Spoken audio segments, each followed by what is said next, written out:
안녕하세요. 좀 더 가까이 오시겠어요?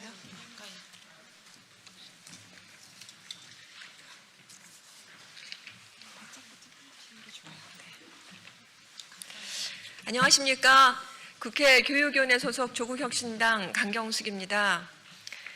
저는 오늘 반도체 관리의 위험성을 알리고 반도체 관련 직업계고 학생들이 안전 대책을 촉구하고자 이 자리에 섰습니다. 오늘 함께해 주신 분들을 소개하겠습니다. 반도체 노동자의 건강과 인권 지킴이 반올림 이종란, 정향숙 상임활동가님 모셨습니다.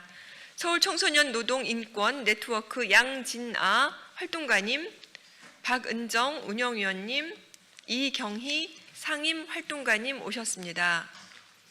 김창수 청년노동자인권센터 대표님 오셨습니다. 박은경 평등교육 실현을 위한 전국학부모회 대표님 오셨습니다. 전국혁신교육 학부모 네트워크 정은영 대표님 오셨습니다. 낭독 후에는 자유발언이 있겠습니다.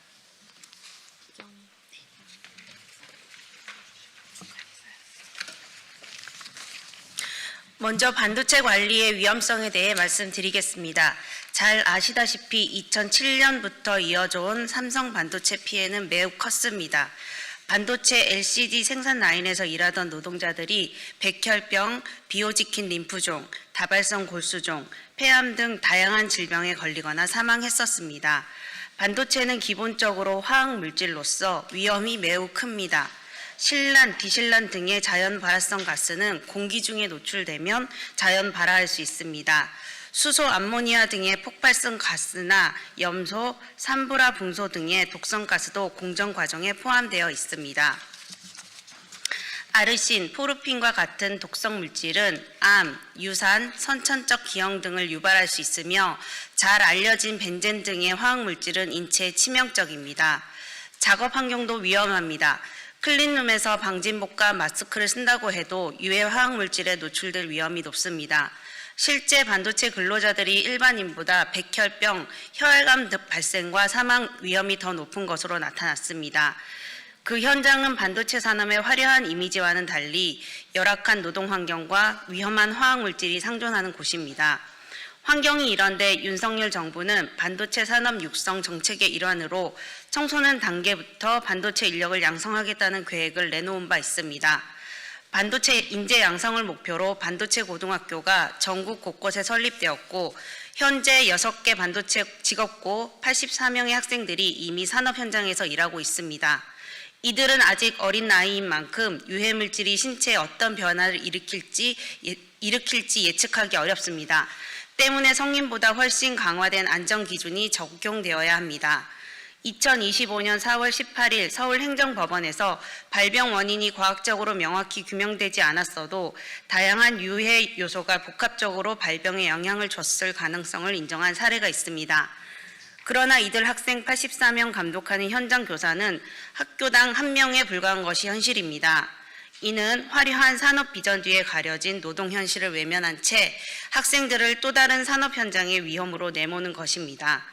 이미 충북과 인천에 설립된 반도체고의 사례를 보면 졸업생 상당수가 삼성전자, SK하이닉스와 같은 대기업 본공장이 아닌 2차, 3차 하청업체로 현장 실습을 나가거나 취업하고 있습니다. 산업재해 위험이 높고 노동시간과 안전관리조차 제대로 지켜지지 않는 경우도 많습니다. 이 현실 속에서 학생들이 미래의 인재가 아니라 값싼 노동력으로 이용되고 있는 것입니다. 현재 교육부와 교육청은 반도체 관련 직업계 학생들에게 미래산업의 핵심 인재라는 이름을 붙여주고 있습니다. 하지만 정작 그들이 일하게 될 산업 현장은 안전하지 않습니다. 반도체 산업이 국가의 핵심 전략 산업이라면 더 높은 수준의 안전 대책과 노동권 보장이 선행되어야 합니다. 우리는 다음과 같이 촉구합니다. 첫째, 학생들을 위한 안전과 노동과 보건 관련 특별 대책을 세워야 합니다. 교육과정 속에 안전과 노동과 보건과 관련된 교육을 강화하고 반도체 산업의 특성상 필수적인 화학물질, 전기, 장비 안전 등에 대한 실질적인 교육이 이루어져야 합니다. 단순한 이론 강의가 아니라 학생들이 위험 요소를 스스로 인지하고 대처할 체험형 안전 교육을 강화해야 합니다. 둘째, 반도체고의 현장 실습과 직업 현장에 대해 전면 재점검과 재검토가 이루어져야 합니다. 반도체 산업은 위험 물질이 노출되는 산업입니다. 학생들을 이러한 현장에 내보낼 때는 학습과 함께 위험을 사전 예방하고 사후 조치 대책도 충분히 마련해야 합니다. 안전한 교육 환경에서 충분한 이론과 모의 실습 교육도 대안으로 적극 검토해야 합니다. 셋째, 취업 연계 과정에 대한 공공의 관리 체계를 마련해야 합니다. 교육부와 교육청은 물론 고용노동부와 지자체 모두 취업처의 노동 환경, 임금 체계, 안전관리 수준을 직접 점검하고 안전이 확인된 사업장에 한해 현장 실습과 취업이 이루어질 수 있도록 제도화해야 합니다. 또한 반도체 관련 직업계고의 취업률만 목표로 하지 말고 취업한 사업장의 노동 환경과 안전관리 수준을 면밀하게 조사해 평가에 넣어야 합니다. 청소년들이 자신이 일할 현장의 위험에 대해 충분히 알고 안전하게 일할 수 있는 조건이 마련된 뒤에야 현장 실습과 취업이 이루어져야 합니다. 넷째, 반도체 산업 전반의 노동 환경 개선 대책이 선행되어야 합니다. 현장에 투입되기 전에 반도체 공장의 산재 예방 체계, 유해물질 관리, 하청 구조 개선에 대한 정부의 근본적인 대책을 수립해야 합니다. 반도체 산업의 경쟁력은 값싼 노동력에서 오는 것이 아니라 안전하고 공정한 노동 환경에서 비롯되는 것입니다.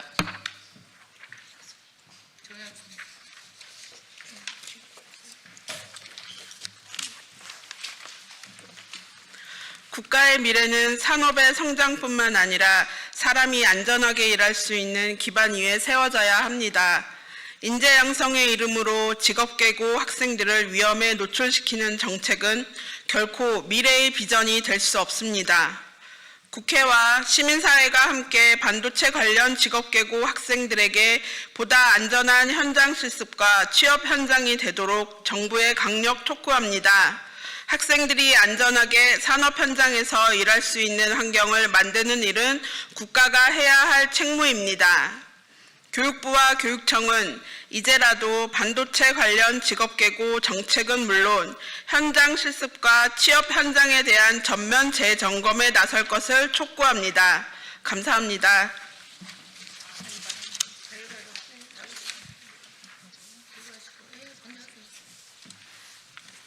네, 반도체 노동자의 건강과 인권 지킴 반올림 상임활동가 이종란입니다. 반도체 산업에서 노동자 건강 위험에 대해서 자유발언하겠습니다. 반도체 산업은 첨단 기술 산업이기 이전에 수백 수천 종의 독성 화학물질이 사용되는 화학 집약적인 산업입니다. 게다가 방사선 설비의 위험도 큽니다. 작년 삼성전자에서 방사선 피폭으로 인한 중대 재해를 기억해야 합니다. 2019년 서울 반도체에서 대학생 현장 실습생 2명이 일반인의 선량 한도의 수백 배에 달하는 방사선에 피폭된 사례도 있습니다. 삼성 반도체 기흥 공장에서만 600대 이상의 방사선 설비가 사용됩니다. 고주파와 암발생 영향이 있는 극저주파 전자기장의 영향도 있습니다. 집단 백혈병 사망, 끊임없는 암 피해 논란이 되어온 삼성 반도체 기흥 공장에서 사용하는 화학 제품만 천여 종에 이릅니다. 발암성, 생식독성, 면역독성, 신경독성, 유전독성 물질 등이 많이 사용되는 산업입니다. 그럼에도 정확한 화학물질 정보는 회사의 영업비밀이다, 반도체 산업이 국가 핵심 기술이다 라고 하면서 비공개하고 있습니다. 반도체 핵심 화학물질 중에 하나인 수산화 테트라메틸 암모늄, 약칭 TMAH라는 물질은 안전보건공단의 경고 표지만으로도 피부에 닿으면 죽습니다 라는 경고 표지가 있습니다. 하청 노동자들은 반복적으로 이 물질에 노출되어 죽고 있습니다. 벤젠 함유로 백혈병의 원인 물질로 지목되어 온 반도체 핵심 화학물질 포토레지스트리는 그 성분의 절반이 영업비밀 물질로 제대로 파악조차 할 수 없습니다. 반도체 생산은 안전을 다 장담하기 어려운 구조적인 특징이 있습니다. 새로운 공정, 새로운 화학물질이 끊임없이 도입되는데 이러한 기술 변화의 속도를 안전보건 영역이 따라잡기 힘들다는 점입니다. 2019년 정부에서 실시한 집단 역학조사 결과에서도 반도체 노동자들이 일반인보다 백혈병, 림프종, 뇌종양 등의 발병에서 사망할 확률이 높다는 것이 확인되었습니다. 산재보험 제도에서는 반도체 백혈병은 이제 자동 인정되는 제도가 생겼습니다. 10대 후반의 고등학교 3학년 때부터 일을 시작해서 고작 20대, 30대의 나이에 암으로 세상을 떠나거나 평생 몸이 굳고 약을 먹어야 하는 만성질환 질병 피해자들도 정말 많습니다. 다발성 경화증, 파킨슨병, 루푸스 등 많은 질환으로 산재 인정을 받은 피해자도 많습니다. 심지어 자녀에게까지 독성물질 영향이 미쳐서 소아암, 자녀의 희귀질환, 발달장애 자녀도 많습니다. 자녀 산재 문제는 현재 사회적 문제가 되고 있습니다. 삼성, SK, LG 등 대기업 3사는 임시보상 제도를 만들어서 직원의 암과 자녀질환, 생식질환에 대해서 보상하고 있습니다. 대기업 3사 자녀 산재 보상 건수만 250건에 달합니다. 현장 실습생과 연계된 산재 발생도 있습니다. 마이스터고 3학년 현장 실습생으로 인천 반도체 회사인 스테츠치페 코리아에 입사한 선우님은 입사 1년 2개월 만에 간이 형체도 없이 녹아버려 죽을 고비를 넘겨야 했습니다. 간이식을 맞고 목숨을 건졌지만 평생 면역 억제제를 먹으며 부작용을 걱정하며 살아야 합니다. 누가 2000년의 미래를 짓밟고 꿈을 꺾은 것입니까? 반도체 산업을 부채질하는 국가, 이윤의 눈이 멀어 안전은 뒷전으로 미루는 회사, 그리고 반도체 회사라고 칭송하며 보낸 고등학교, 교육부 모두의 책임입니다. 이렇게 유해위험한 산업이 반도체 산업인데도 국회와 정부는 반도체 산업으로 우리 청소년들을 내몰고 있습니다. 반도체 산업이 우리 미래의 먹거리라 현혹하여 청년들을 위험으로 내몰고 있습니다. 유해 위험 산업인 반도체 산업이 우리 미래의 먹거리가 되어서는 안 됩니다. 만약 우리 사회에 반도체 생산이 정말 꼭 필요하다면 부디 안전하게 생산하도록 해야 합니다. 기업의 영업비밀보다 노동자의 생명, 건강권이 보장되도록 해야 합니다. 탐욕스러운 재벌 기업에게 모든 특혜를 주면서 반도체를 생산하게 하는 반도체 특별법만 내세우는 국회에도 큰 잘못이 있습니다. 현재 패스트트랙으로 법사위에 계류 중인 반도체 특별법안에는 반도체 인력 양성안이 가득합니다. 반도체 고등학교 신설, 반도체 특성화 대학교와 대학원의 증설, 정부는 반도체 인력을 30만 명이나 양성한다고 발표했습니다. 심지어 이미 생긴 고등학교에 반도체 생산 클린룸이 들어섰다니 정말 큰 우려가 되지 않을 수 없습니다. 역사적으로 끊임없이 발생한 반도체 노동자들의 죽음과 질병의 고통을 계속 되풀이할 수 없습니다. 간곡히 호소합니다. 반도체 고등학교 양성화는 지금이라도 재고되어야 합니다.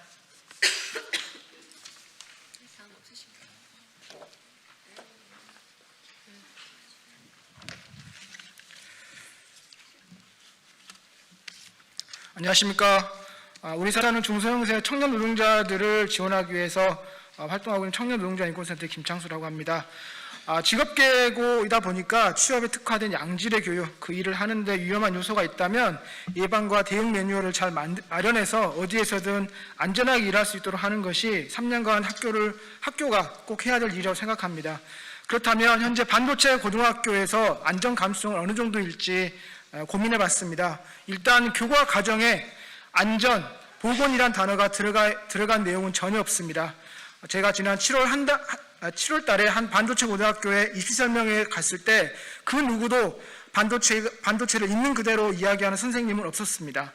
교장 선생님이 교사 출신이 아니라 모 대기업 인사팀에서 일했던 분이라는 말에 학교를 운영하려는 것인지 인력 파견업체 역할을 하려는 것인지 매우 걱정이 되었습니다. 그리고 저는 어저께 한 반도체 고등학교의 홈페이지에서 가정통신문에서 발견한 상처관리 안내문을 발견했습니다. 제가 보건 전문가는 아니기 때문에 인공지능에게 물어봤습니다. 이 안내문을 평가해달라고 물어봤습니다. 그랬더니 인공지능이 이렇게 얘기합니다. 일반적인 학교 보건실이나 가족용 응급처치 매뉴얼로서는 매우 훌륭하다. 그러나 반도체 고등학교에서 반도체를 제조하는 실습실에서 사용할 수 있는 지침으로는 매우 부적절하다라는 답이 돌아왔습니다. 반도체 고등학교에는 상당한 예산이 투여됩니다. 그 이유는 실습실, 클린룸을 만들기 위해서입니다. 그 공간에서 구체적으로 어떤 실습이 이루어지는지는 구체적으로 조사해봐야 하겠지만 상처 관리 안내문이 나왔다는 것 자체가 실습하면서 상처 화상 사고가 일어날 가능성이 높을 것이라는 상식적인 판단을 할 수 있습니다. 더구나 공정의 80%가 화학 공정이라는 반도체입니다. 당연히 관련 화학 물질을 사용한다고 가정할 수밖에 없습니다. 이 안내문이 가정통신문이라는 것도 염려가 됩니다. 실습 중 사고가 나더라도 별것 아닐 거라는 안일함이 있는 건 아닐까 싶습니다. 학교에서도 당연히 큰 사고가 나면 그에 걸맞게 대응을 하겠지만 그런 일이 일어나지 않을 거라는 생각을 해서는 안 될 것입니다. 그 생각은 학생들에게도 전해질 것이고 자칫 사고 예방을 위한 교육과 훈련을 하지 않는 환경을 만들지 않을까 우려가 됩니다. 인공지능이 다음과 같이 제안하고 있습니다. 이 안내문은 폐기하거나 일반 교내 상처형으로만 참고하고 반도체 실습실에는 다음 내용이 포함된 화학물질 응급 대응 매뉴얼을 별도로 작성해야 한다고 하고 있습니다. 1. 실습실 내 안전샤워, 세안장치, 소화기, 구급함의 위치 지도, 실습실에서 사용하는 모든 화학물질의 목록 및 각각의 MSDS. 3. 화학물질 종류별 응급처치법. 4. 화학물질 피부 접촉 시 대응. 5. 화학물질 안구 접촉 시 대응. 6. 유독가스 흡입 시 대응. 7. 비상시 연락망. 학교 당국, 교육 당국의 요청드립니다. 첫째, 반도체 고등학교에 설치될 실습실에서의 화학약품 대응을 포함한 안전 매뉴얼을 제작하십시오. 둘째, 현장 실습을 나가는 업체에도 안전 매뉴얼을 요구하여 가능한 곳에만 보내십시오. 셋째, 현장 실습 전 과정에 대한 학생의 선택권과 발언권을 부여하고 지도하십시오. 감사합니다.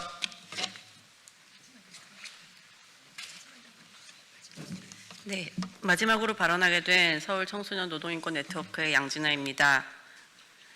반도체 고등학교, 기술보다 먼저 가르쳐야 할 것은 안전입니다. 여러분, 학교가 어떤 곳입니까? 학교는 공부 이전에 건강하고 안전하게 살 수 있는 방법을 알려주는 곳입니다. 횡단보도를 건널 때는 손을 들라고 가르치고 낯선 사람과 낯선 장소는 조심하라고 가르치고 건강한 몸과 마음을 위해서 무엇을 먹고 무엇을 해야 하는지를 알려주던 곳이 학교입니다. 정부는 지금 반도체 인재 양성을 내세우며 전국 곳곳에 반도체 고등학교를 세우고 있습니다. 하지만 반도체 고등학교는 학생들의 건강과 안전이라는 학교의 기본적인 역할을 무시하고 있습니다. 이미 운영 중인 충북과 인천의 반도체고 졸업생들은 대기업 본공장이 아니라 대부분 2차, 3차 하청 공장에 취업하고 있습니다. 그곳은 위험물질이 많은 작업 환경, 불안전한 환기시설, 안전장치 부족 등으로 인해 산업재해 위험이 늘 존재하는 곳입니다. 실제로 반도체 하청업체인 스테츠팩 코리아에서 업무를 시작했던 김선우 씨의 경우 1년 만에 독성물질로 인해 간이 형체도 없이 녹아내렸지만 스테츠팩 코리아도 그곳으로 학생을 보낸 학교도 학생을 보내달라고 공문을 보냈던 교육청도 그 누구도 책임을 지지 않고 있습니다. 이런 현실 속에서 학생들이 제대로 된 산업안전, 보건교육도 받지 못한 채 현장에 나가고 있습니다. 학교가 연기한 현장이기에 믿고 나갈 수밖에 없는 학생들은 학교가 자신들의 건강과 안전을 두고 도박을 하고 있다고 생각하지 않습니다. 그래서 반도체고에는 지금 당장 체계적인 노동안전, 보건교육이 반드시 필요합니다. 그 이유는 명확합니다. 첫째, 반도체 산업은 고위험 산업입니다. 수십 종의 화학물질, 고온과 전기, 정전기와 미세 입자 등 복합적인 위험 요소가 존재합니다. 이 산업의 특성을 제대로 이해하지 못한 채 현장에 들어가는 것은 학생들에게 위험을 떠넘기는 행위입니다. 둘째, 청소년은 아직 경험이 부족한 노동자입니다. 그들에게 안전보건교육은 단순한 지식 전달이 아니라 생존의 언어를 가르치는 일입니다. 위험한 상황을 알아차리고 거부할 수 있고 멈출 수 있는 권리를 배우는 교육이 필요합니다. 지금 정부가 해야 할 일은 학교를 더 짓는 것이 아니라 그 안에서 가르칠 내용을 다시 점검하는 것입니다. 기술만 가르치는 반도체고가 아니라 안전과 인권을 함께 배우는 학교여야 합니다. 산업 육성보다 먼저 사람을 보호하는 것, 그것이 진짜 미래를 준비하는 길입니다. 감사합니다. 네, 고맙습니다. 이것으로 기자회견 마치겠습니다. 혹시 필요하시면 수고하셨습니다.